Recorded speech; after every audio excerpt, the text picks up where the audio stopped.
मला नव्हतं वाटलं की हा प्रवास आमचा इतक्या लवकर संपेल.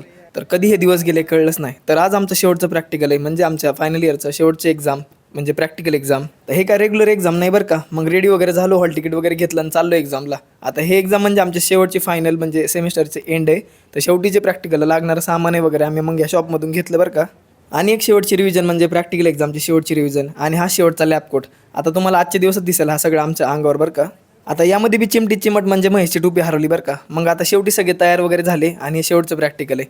काय आता दुःख, हसू, रडू हे काय कळलंच नाही. मग शेवट प्रॅक्टिकल आहे म्हणून सगळे लॅबमध्ये आले. सगळी अरेंजमेंट वगैरे झाली, म्हणजे नंबरनुसार आम्ही सगळे उभं राहिलो. मग मेमोरीसाठी काय रील शूट वगैरे केल्या. त्याच्यानंतर मग प्रॅक्टिकल वगैरे उरकिलं आम्ही, आणि 4 वर्षात जे जे मेमोरीज होत्या प्रॅक्टिकलच्या सगळ्या मग सांगत बसलो. शेवटी प्रॅक्टिकल वगैरे झालं आणि सगळे बाहेर आले. आता आम्हाला बाहेर अजून एक रील बनवायची होती बरं का, कारण आमच्या बी बॅचची एक पण रील नव्हती आजपर्यंत. ज्याला हे दिवस कधी संपले कळलंच नाही. असंच असतंय ना, म्हणजे एखादी गोष्ट नको असती आणि मग त्या गोष्टीपासून आपण लांब पडतच असतो. हे प्रॅक्टिकल जे म्हणजे कधी करू नव्हतं वाटलं एका टाइमला, आज ते नको वाटत होतं संपावं. मग काय सगळे रील वगैरे शूट झाल्या आणि आम्ही जेवण करायला मग हॉटेलमध्ये आलो. शेवटचा दिवस होता ना.